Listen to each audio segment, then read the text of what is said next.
Hello everyone, welcome back to the Talent 500 YouTube channel, and this is SDET interview series. I have created many more videos on the same series, so those links are in the description section. So I would definitely suggest you to go through those videos before coming to this one because all those are interlinked.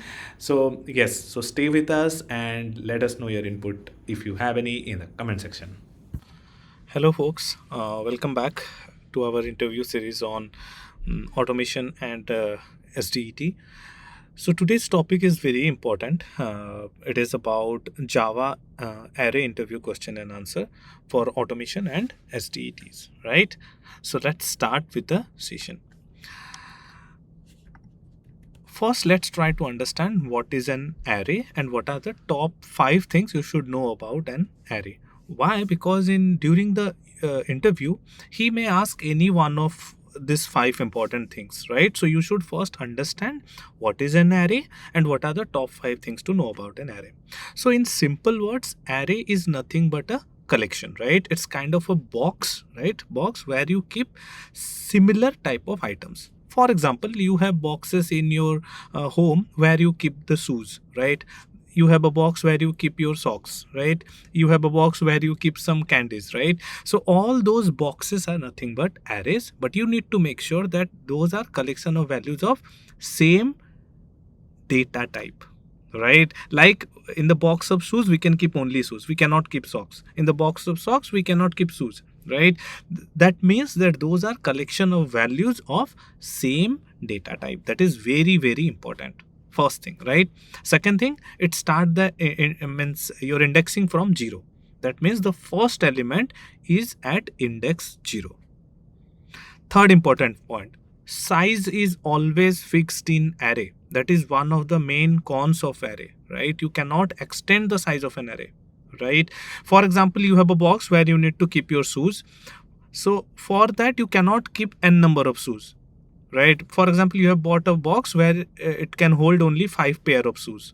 That means it's an array of value 5, right? So you have a box where you can keep 5 shoes. That means you are declaring an array with size 5. Correct. Now homogeneous elements, all elements in an array must be the same data type. This is very important, right? Usually this is the most tricky part. They will ask you in interview like, okay, can I keep both string and character in one array? Can I keep both string and integer in an array? Or they meant write like one comma 1. It's not possible, right? String and number integer both cannot be at the same array, right? That's why the same data type, fixed size, right? And start indexing from 0.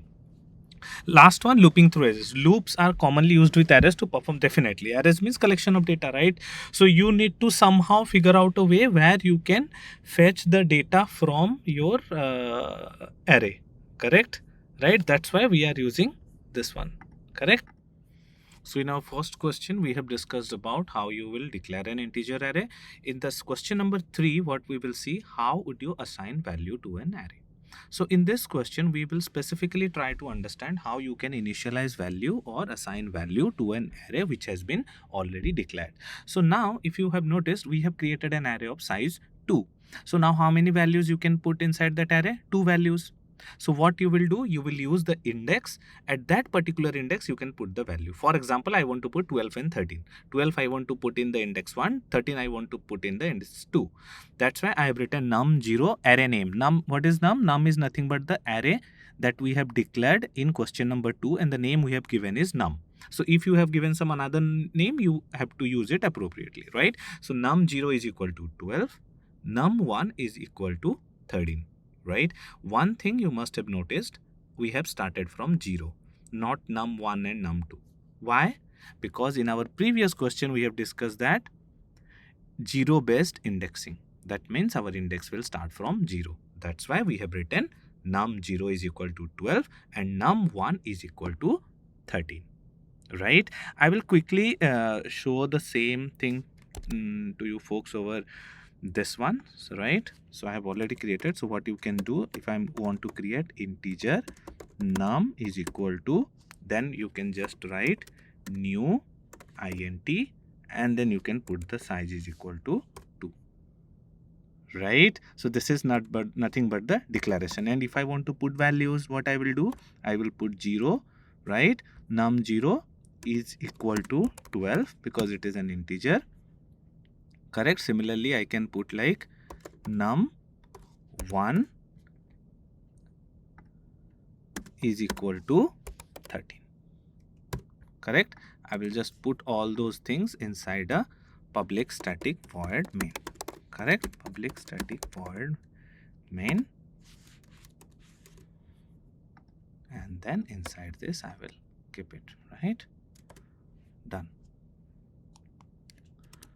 right? So what we have done, we have declare an array over here. This is declaration, this is assigning value to an array.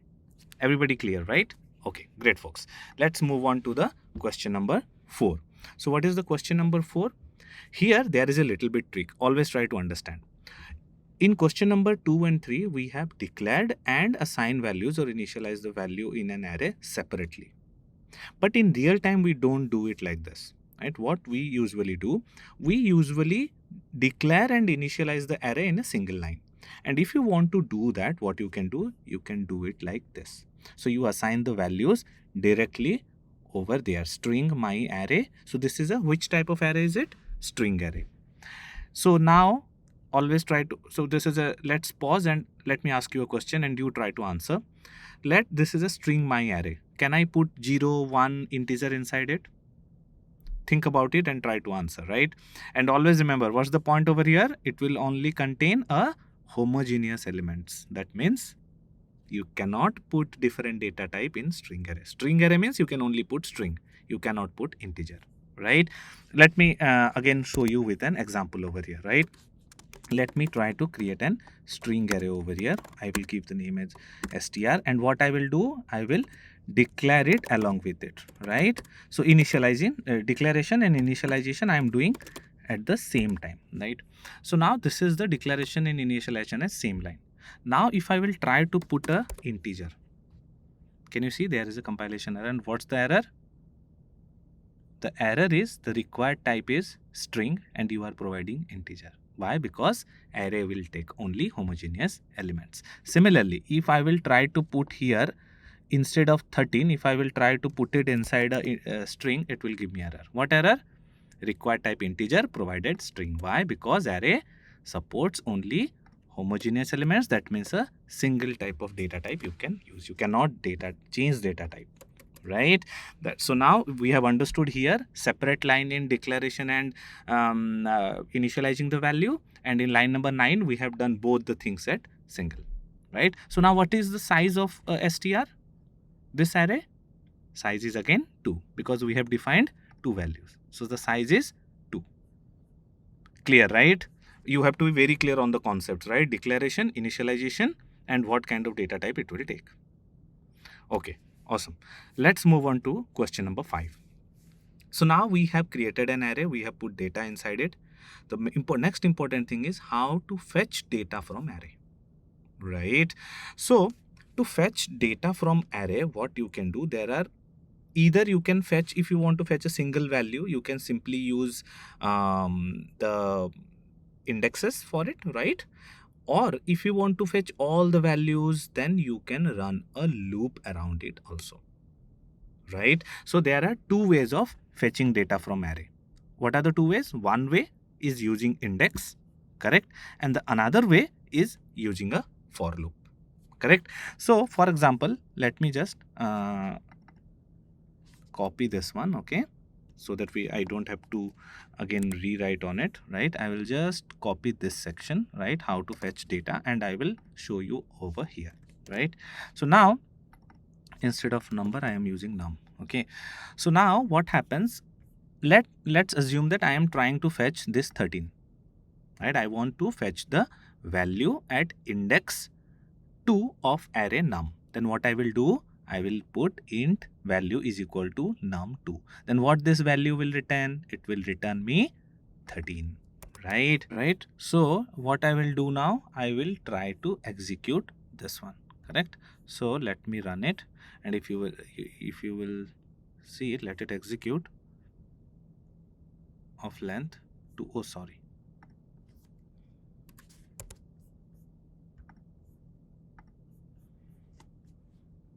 So what is the value at index 2? 13. Right? So the value of index 2 is 13. One interesting you must have noticed, folks, right? So here so if you give anything, so the size of array is 2, right? Num2 means it is trying to fetch the value from 3 because indexes start from 0. That's why it gave me the error. Index 2 out of bound for length 2, right? Index always start from 0. Always remember it, okay? So now what we have done, we have fetched data from the array by using what? By using the index. So now what is the another way? The another way is by using a for loop. So let's try to see that also. Always try to correlate with examples. It will easy for you to understand. So now what I will do, I want to print all the numbers that I have inside array num. Then what I will do, I will just create a for loop starting from 0, and it should be always less than the length of your array. I is less than from the length of your array because its indexes start from 0. Always remember this. Many of the time we do this small mistake, okay, while writing code. So indexes start from 0. So you have to keep this I less than num that length, or else what will happen? You will get the out of bound exception. Right. Okay. So now if I will execute, what it will print? It will print both number 12 and 13. Correct? It will print both number 12 and 13. See, value at index 0 is 12, value at index 1 is 3. So now many of the time what happens? If you do something like this, okay, I less than equal to. If you do like this, what it will do? It will throw an index to out of bound exception. Right? Many of the time I have written whenever I asked interview, when I take interviews in my past companies, I always face this problem that folks used to answer like this. They used to put I less than equal to. Always remember this, very important tip. Okay, cool. So now, okay, sorry, this is another work. So now we got an idea about how basically we can fetch data from array. Two ways I have told you, right? One is using index, another one is using for loop. Okay, let's move on. Let's try to see another important question, that is, what is the difference between array and list?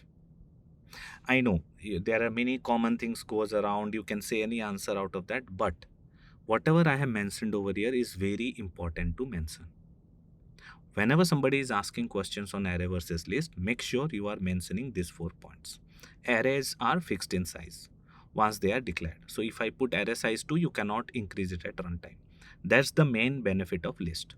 Lists are dynamic in size. It can grow or shrink as needed. So whenever you are not sure, you have a scenario where you are not sure that how much would be your size. For example, students in a class, right? It may increase. Correct? So during the admission, let's you are in the admission phase and the number of students you are maintaining, you will put it in a list, right? Because after the completion of admission, you can put it in an array because the size is fixed, student size. But when during the admission, you will put it in list, right? Hope it makes sense, right? Arrays can store elements of a specific data type. That means if it is a string array, it will hold only string. But list can store elements of any data type, including custom objects. Means if you create a list, you can put or different types of data type inside it. And if you can also create object of class and put it inside that. Right? So that's the beauty of list. Correct? Arrays have direct memory allocation and can be accessed using index position. We have seen that how we are accessing using index position, but this is memory allocation. Okay, this is very important point to remember if you are approaching for SDET interview. But in list case, list use objects to store elements, which offer additional utility methods for manipulation. Adding or removing elements in list is straightforward, but list handles memory, and the list handles the memory management, right? But adding and removing elements in an array is complex. Always remember this. Okay, so adding, and if you have a scenario where you have to add and remove elements very frequently, what you will choose? A list. Always remember this, right? So if you have many thing around adding and removing, then you should definitely pick the list for it. Correct? I hope this clears, right? So point 1, 2, 4, good for automation QA and QA role. Point 3 of array, very important to mention as an SDET. Correct? I hope it clears, right? And don't worry, I will take a separate session on list interview question for test automation. Okay. Let's move on to question number 7. How to find duplicate numbers in an array. This is a $1 million question. Okay, why this is a $1 million question? Because in every interview they will ask this. Right? They will ask you to find duplicates. So there are many ways. If you want to count the duplicate numbers, you can use map. I will show you in some another session. But the most easiest one, if they are asking only to find duplicate numbers, never use map, go with set. It is the easiest one, right? And it would be very easy for you folks to also use, correct? So if they are asking you question only to find the duplicate number in an array, nothing else, right? Only find the duplicate number in an array, then what you can do, you can simply use this one, right? I will explain this code on IntelliJ, right? So let me create a new class, right? Find duplicates, okay? and I'm just adding it over here, right? Couple of import I need to do, that's it. So now what you have done, let we have an integer array. What is the size of this array? 1 2 3 4 5 6 7 8, right? So the size of an array is 8, and what we need to do, we need to find the duplicates. Before we start using hash set, why we are using hash set? Because set will only allow unique numbers. So if there is a duplicate numbers, it will not let you add inside the set. So if you have created a set and you are trying to put duplicate values, it will not allow you. So now we are using that logic, that we will try to create a set and we will try to put all the numbers one after another. We will put 3 2 5 7, right? 2 8 3 1, all the numbers we will try to put one after another inside the set. Whenever there is a duplicate, it will not allow to store and we will move it to another list, right? So that's what, or another set, whatever logic you can put. But the main concept is hash will not allow the duplicate. So what we have done, create a hash set to store unique numbers, create a hash set to store duplicate numbers, and then we will start running the loop. This is advanced for loop, okay? I don't have to mention I less than equal to length and all, right? So what if the number is already in unique numbers, it's a duplicate. So if unique number that dot add num, that means if the duplicate, you are unable to add the number into the hash set, then we will automatically add it to duplicate number hash set, right? So it may be confusing, just think about it with my example. You have two box 1, box 2. Box 1 is unique numbers, box 2 is duplicate numbers. You know that box 1 will not allow duplicate things. So whenever you put one thing as duplicate, what box 1 will tell? Box 1 will tell, no, I cannot take it. So what you will do, you will put it in box 2, right? So we will start the for loop. 3 will come to unique numbers. 3 is present? No, because nothing is there. So 3 will go inside unique. Then 2 will come. 2 is present inside unique number? No. So it will keep the 2 inside unique number hash set. Go for 5. 5 is again unique, so it will go inside unique numbers. 7, again unique numbers. Again we come to 2. When you bring 2 to unique numbers, it will tell you that, look, I have already a 2 with me, I cannot take it. So what we will do? This false, right? So this condition is true. Then what we will do the next step? We will put it inside duplicate numbers, right? Again 8 is unique, so it will go inside unique number. 3, again we will bring over here, unique number will tell, I already have a 3, I cannot take it. So we will tell duplicate that you keep it, right? And again 1 will go to unique. So at the end of the script, what it will do, the 2 and 3 will be inside duplicate numbers. So we will print the duplicate numbers and our duplicate numbers are printed, right? Quite easy, correct? I always try to explain like this so that it would be easy for you folks, right? And whenever in interview also try to explain that 3 will come over here, it will not meet, right? Explain all the numbers so it would be easy for the person to understand. I hope I have cleared it, right? So it's very easy but very important also, right? So duplicate numbers are 2 and 3, correct? Because we have put everything inside duplicate numbers, right? Instead of a set, this duplicate numbers, you can use anything, list or map, list or array, anything you can put, okay? List is a good thing also. I have just used it set, but always remember why I have used set, okay? That is the main question, okay? Hope we have cleared this one. Let's move on. So the next, this is question number 7. Let's move on to question number 8. What is an array index out of bound exception? I have already shown this. When you will get index out of bound exception? Whenever you try to fetch an array which is greater than the real size of the array. And array's index start with 0. So if the size is 3, till what your loop will run? Till 2, because index start with 0. If your size is 10, what will be the maximum? 9, because your index start with 0. So if you try to fetch 10, what you will get? Array index out of bound exception. Correct? Okay, let's move on to question number 9. Can you store different data types in a single array? No. I have already explained it many times, right? If you try to store different data types, it will give you what kind of error? Compile time error. Always remember this, not runtime error. Compile time error means you can see it on IDE, means IntelliJ. We have seen it, right? Always remember this. What type of error? Compile type error. If we try to store different data types in a single array. Correct? Awesome.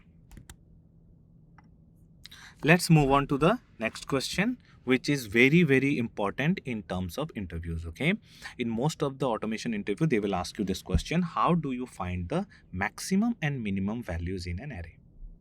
Okay, so our objective is they will give you an array and they will ask you that find me either the maximum or find me either the minimum value in the array, right? So we will first discuss about the approach, right? Then we will see in the IntelliJ to run it. So what is our approach is, we will first initialize that whatever is the value in the first index. Okay, whatever is the value in the first index, we will assume that is minimum and that is maximum too. Just assuming, okay, so that we will keep a reference point, right? So we can keep a reference point. So our reference point we are keeping as number 0, means for whatever value is there in index 1. Now what we will do, we will start running our loop. But here there is a point, as we have already assumed that int max or int min is number 0, means which is in index, first index. What we are going to do, we are going to start our loop from 1 instead of 0, because we have already assumed 0 as our max or min. So now what we will do, we will keep on comparing this number 0 with the rest of the numbers. And whenever number is greater than the max, then we will change the max to that particular number. It must be confusing, right? So let me show you in IntelliJ. It would be very easy to understand, okay? Let me create a Java class, right? Max min array, correct? And what I will do, I will just copy paste it over here, okay? So let me just put it over here, and I will bring the public static void main into max and min array, right? And I will give a class name over here, because we haven't given the class name, so I will put a class name over here. The class name is max min array, right? So I have given the class name, this numbers. So this number is, we will use this one only, okay? It would be good for us. So I have defined an array over here, declare and initialize both, correct? So now I have an number array, correct, which have 3, 2, 5, 7, 2, 8, 3, 1. So what is the approach? Let's try to understand, and then I will execute it and show it to you. So first we have assumed 3 is the max, 3 is the min, right? We are coming to this loop, integer I equal to 1, that means 2, right? Till the less than number dot length, means it will go till 1. So now if number I is, what is number I now? Number I is 2. 2 is greater than 3, because what we have assumed as int max 3, right? So 2 is greater than 3? No, right? So we will come out of this if loop. Then we will go inside this if loop. Number I is less than min. Is 2 is less than 3?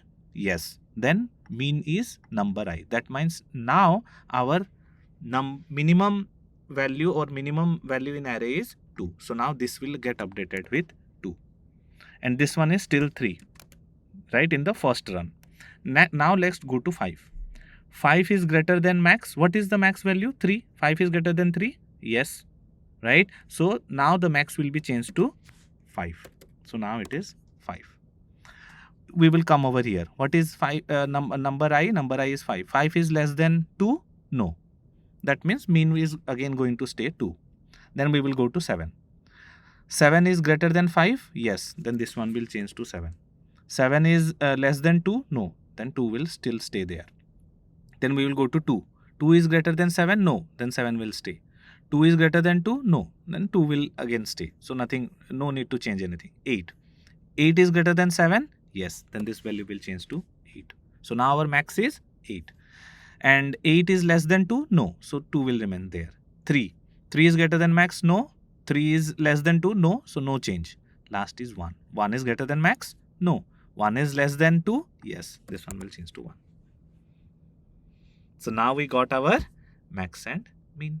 And now what you will do, you will just print, right? You will just print this max and mean, and we should be done, right? Because now we already got our max and mean, correct? Let me just put a curly brace over here. Am I missing anything? This one is closing, this one is closing, right? Okay, right? So now what we did, you understood, right? We have assumed that first one is, this is just for reference point, so that we'll keep on comparing it with everyone. So now we will end up with our both max and mean. So now our max is, what is our max? Our max is 8 and mean is this one, right? If I will put a system.out over here, okay, system.out print ln, okay, and I will try to print the number I, right? Number I,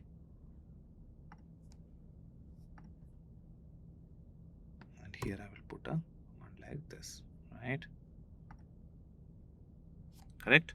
So now what we are doing, we are trying to print it like we have done it over here, right? So now what we will do, okay, sorry, system.out.println, correct? That's what I think.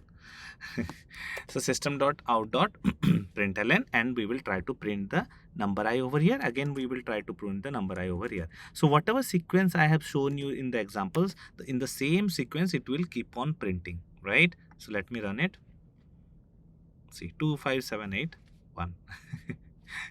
Why? Because it has tried to 2 and 3, there is no change, and for rest of the times we have done the changes, right?